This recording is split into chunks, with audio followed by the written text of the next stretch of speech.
Me llamo Olivia Miller. Tengo 26 años y camino a trompicones por el arcén de la carretera nacional con mi hijo de 2 años pegado a mi pecho. Los tráileres nos adelantan rugiendo, haciendo temblar el suelo. Y estoy muerta de miedo, pero sigo caminando. Entonces, un chirrido de neumáticos. El todoterreno negro de mi padre frena en seco justo delante de mí. Salta del coche, con la cara pálida de rabia, mirando la carretera vacía a mi espalda. Olivia, ¿dónde está tu coche? Grita por encima del estruendo del tráfico. Le miro a los ojos y por fin digo la verdad. Anthony me quitó las llaves. Dice que no estoy en condiciones de conducir. El silencio dentro del coche de mi padre era denso. Un contraste brutal con el rugido de la autovía que acabábamos de dejar. El aire acondicionado me golpeaba la cara, secándome el sudor, pero no hacía nada por aliviar el nudo de hielo que sentía en el estómago. Noah se había quedado dormido al instante en su sillita. Acunado por la vibración del motor, miré su rostro pequeño y tranquilo, y sentí que me empezaban a temblar las manos. La adrenalina se desvanecía, dejando solo un rastro de vergüenza.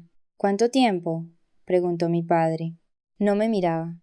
Tenía los ojos fijos en la carretera, las manos aferradas al volante con tanta fuerza que los nudillos se le habían quedado blancos. No preguntaba como un padre, preguntaba como el comisario que interroga a un testigo. 6 meses, susurré. Desde que Noah cumplió los 18 meses. Aspiró bruscamente. ¿Por qué no me lo dijiste? ¿Por qué no parecía maltrato? Papá, ese es el truco. No empezó con una puerta cerrada con llave o un puño en alto. Empezó con una lasaña. Empezó con Susan apareciendo con la cena y diciendo: «Se te ve agotada. Olivia, déjame hacer el turno de noche». Y yo estaba agotada. Así que la dejé. Luego fue Anthony diciendo: «Cariño, ¿por qué te estresas con las facturas? Soy contable. Deja que yo me encargue de las cuentas para que puedas centrarte en Noah». Y yo estaba estresada. Así que se lo agradecí. Miré por la ventanilla los árboles que pasaban, viendo cómo el mundo se volvía borroso. Necesitaba que entendiera el mecanismo de la trampa. Es lo de la rana en el agua hirviendo. Papá, ¿conoces la historia? Si echas una rana en agua hirviendo, salta para salir, pero si la metes en agua fría y subes el fuego poco a poco, se cuece viva antes de darse cuenta de que se está muriendo. Esa era mi vida. La temperatura subía grado a grado. Primero, Susan se mudó a la casa de invitados para ayudar. Luego, estaba en mi cocina cada mañana criticando el valor nutricional de la avena que preparaba. Después, revisaba mis tickets de la compra, rodeando con un círculo los artículos que consideraba un derroche. Cuando me quejaba, Anthony me decía que era una desagradecida. Decía que tenía ansiedad posparto. La mandíbula de mi padre se tensó. ¿Te lo dijo un médico? Oh, no, me lo dijo Anthony. Cada vez que le preguntaba por qué había movido nuestros ahorros a una cuenta nueva, a la que yo no tenía acceso, decía que estaba paranoica. Cada vez que preguntaba por qué Susan tenía una llave de nuestro dormitorio, decía que se lo estaba poniendo difícil. Me hicieron sentir que mi cabeza no funcionaba bien. La semana pasada, intenté ir al parque en coche y mis llaves habían desaparecido. Anthony dijo que las había cogido por mi propia seguridad, porque últimamente estaba muy dispersa. Dijo que me estaba protegiendo. Me miré las manos. Las tenía en carne viva de agarrar las correas del portabebés. Me revisaban el móvil. Papá, cada noche. Anthony decía que era solo para asegurarse de que no me pasaba las horas leyendo noticias horribles, que era malo para mi salud mental. Pero lo que hacía era leer mis mensajes. Rastreaba mi ubicación. Dejé de llamarte porque no quería que te preocuparas y no quería que ellos supieran que me estaba rompiendo. Pensé que si me portaba mejor, si estaba más tranquila, me devolverían mi vida. Mi padre se detuvo en el arcén y paró el motor. Se giró hacia mí, y la mirada en sus ojos ya no era de ira contra mí, Era la concentración fría y letal de un hombre que llevaba 30 años cazando depredadores. Eso no es ayuda, Olivia dijo, con una voz baja y terriblemente firme. Eso es un asedio. Te aislaron, te desarmaron. Y luego, te tomaron como rehén. Volvemos. El pánico estalló en mi pecho. No. Papá, por favor, no puedo. No volvemos para hablar, dijo, metiendo la marcha. Volvemos a por tus cosas. Te vas de esa casa hoy mismo y no volverás a caminar por el arcén de una autovía nunca más. Los neumáticos crujieron sobre la grava inmaculada del camino de entrada. El todoterreno de mi padre parecía fuera de lugar entre las berlinas de importación y los setos meticulosamente recortados. La finca estaba en silencio. Una fortaleza de estuco, beige y hierro forjado. Papá apagó el motor. Pero ninguno de los dos se movió a través del parabrisas. Los vi. Anthony y Susan estaban en el porche. Susan se reía, sosteniendo una copa de vino blanco. Mientras Anthony miraba su tablet, parecían la foto de una revista. Parecían personas que no acababan de obligar a una madre y a su hijo a caminar kilómetros por el arcén de una autovía. Quédate aquí, dijo mi padre. Lo ignoré. Desabroché el cinturón de la sillita de Noah, mis dedos torpes en las correas, y lo tomé en brazos. No iba a quedarme atrás. Caminé detrás de mi padre por el sendero, a su mismo paso. Susan nos vio primero. Su sonrisa no desapareció. Simplemente se congeló. Vaya. Mira quién ha vuelto, dijo, con una voz tan brillante como quebradiza. Y ha traído refuerzos. Javier. Llegas justo a tiempo para una copa de Chardonnay. Mi padre subió los escalones de piedra, sus botas pesando sobre la pizarra. No miró el vino. Miró a Anthony. ¿Dónde están sus llaves?, preguntó. Su voz era el mismo murmullo grave que usaba con los sospechosos, el que hacía que la gente contuviera la respiración. Anthony se levantó, alisándose el polo. Javier, no seamos dramáticos. Estábamos preocupados por ella. Ha estado muy inestable. Le quitamos las llaves por su propio bien. Ya sabes cómo se ponen las madres primerizas. Esa misoginia casual, esa preocupación ensayada, me hizo hervir la sangre. Salí de detrás de mi padre. No estoy inestable. Anthony, me voy. Susan soltó una risa corta y seca. ¿Qué te vas? ¿Y a dónde piensas ir? Olivia, no tienes trabajo. No tienes coche. Apenas te queda una neurona que no esté pensando en pañales. Te estamos protegiendo. Estamos manteniendo unida a esta familia porque es evidente que tú eres incapaz de hacerlo. Mi padre se interpuso entre nosotras. No gritó. No adoptó ninguna postura amenazante. Simplemente miró a Susan con una mirada fría e inexpresiva. No la estáis protegiendo. La tenéis secuestrada. Dale las llaves. No, Anthony se cruzó de brazos, intentando igualar la altura de mi padre, pero fracasando estrepitosamente. ¿O qué? Javier, ¿me vas a detener? Es mi coche. Es mi casa. Yo pongo las reglas. Si quiere irse, que se vaya andando. Pero no se va a llevar a mi hijo. El aire del jardín cambió. Los pájaros parecieron dejar de cantar. Mi padre dio un paso hacia Anthony. ¿Quieres hablar de reglas? Bien. Hablemos de la ley. Estás reteniendo sus bienes personales. Estás restringiendo su libertad de movimiento. Y si intentas impedir que se vaya con su hijo, eso es detención ilegal. Susan bufó. Oh, por favor. Está histérica.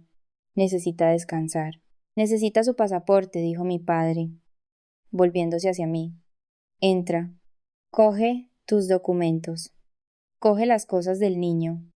Yo me encargo de ellos. Corrí, esquivando la mano que Anthony extendió para detenerme. Oí a Susan gritar algo sobre allanamiento de morada, sobre llamar a la policía. Pero la voz de mi padre se impuso a todo. Adelante. Susan, llámalos. Me encantará explicarles la situación a mis antiguos compañeros. Subí las escaleras corriendo, con el corazón martillándome en las costillas. La casa se sentía diferente ahora. Fría. Extraña.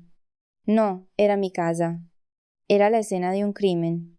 Abrí de golpe la puerta del armario, mis manos moviéndose con una velocidad frenética y torpe.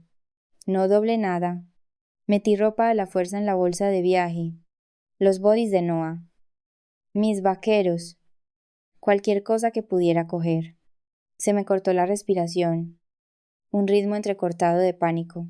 Mi padre estaba en el umbral, de espaldas a mí, vigilando el pasillo. Era una estatua. Una barrera entre yo y las personas que habían desmantelado mi vida lentamente. Me detuve un segundo, aferrando la manta favorita de Noah. Papá, susurré. No se dio la vuelta. Tenía los hombros rígidos. Lo vi entonces. Hace 6 meses, dijo, con la voz áspera por un dolor que no había esperado. La cena del domingo. Cuando no te reíste ni una sola vez. La forma en que mirabas a Anthony antes de responder a una simple pregunta. Vi cómo se apagaba la luz en tus ojos. Olivia. Me quedé helada. Lo sabía. Me dije a mí mismo que no era mi sitio. Continuó, con la voz quebrada. Me dije que el matrimonio es difícil, que no debía interferir, que te ayudaba dándote espacio. Creía que estaba respetando tus límites, pero no era así. Te estaba abandonando en territorio enemigo, sin un arma. Lo siento mucho. La culpa en su voz era pesada. Una cosa física. Era el arrepentimiento silencioso del vigilante que se durmió mientras asaltaban el castillo. Me acerqué y le puse una mano en el brazo. «Estás aquí ahora», dije. «Pero, papá, tienes que saber algo». No me quedé porque fuera débil. Se giró para mirarme, sus ojos buscando los míos. Me quedé porque estaba aterrorizada de que si me iba sin un plan, me quitarían a Noah. Saqué una carpeta oculta de debajo del colchón, el único lugar que Susan nunca revisaba, porque estaba demasiado ocupada inspeccionando el polvo de los rodapiés. La abrí. Dentro había fotos de los extractos bancarios de Anthony que había hecho cuando se dejó el portátil abierto. Capturas de pantalla de mensajes entre él y Susan discutiendo cómo manejarme. No estaba solo sobreviviendo. Papá, dear. Mi voz cada vez más firme. Estaba reuniendo munición. Es la cadena invisible del superviviente. No tiras de la cadena, porque solo consigues ahogarte más. Esperas. Fuerzas la cerradura mientras duermen. Estaba esperando el momento en que pudiera irme con Noah y no tener que mirar atrás nunca más. Hoy era ese momento. Mi padre miró la carpeta, luego a mí. Ya no veía a una víctima. Veía a Sugeya. Vamos, dijo. Salimos del dormitorio. Anthony estaba al pie de la escalera, mirándonos con una mezcla de furia e incredulidad. Susan estaba detrás de él, con el teléfono en la mano. No puedes llevártelo, chilló, señalando a Noah en mis brazos. Eso es un secuestro. Tengo a la policía al teléfono ahora mismo. Mi padre ni siquiera minoró la marcha. Descendió las escaleras, paso a paso, obligando a Anthony a retroceder. No es secuestro que una madre viaje con su hijo. Susan, dijo mi padre, su voz proyectada con la autoridad de un hombre que se sabía cada ley de memoria. Pero impedir que una persona abandone un recinto, eso es coacción. Y si le mientes a un operador del 112 sobre un conflicto de custodia para provocar una respuesta policial, eso es denuncia falsa. ¿Quieres que te deletree las penas que conlleva? La boca de Susan se cerró de golpe. Su pulgar flotaba sobre la pantalla de su teléfono.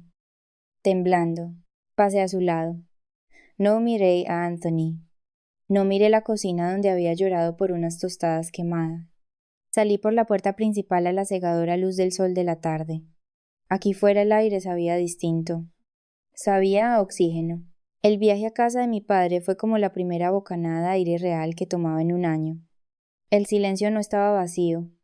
Era seguro. Noah balbuceaba en el asiento trasero, señalando los árboles que pasaban. ajeno al hecho de que su madre acababa de quemar su vida para salvar la suya. Cuando entramos en el camino de entrada de papá, esperaba sentir alivio. En cambio, mi cerebro se puso a toda marcha.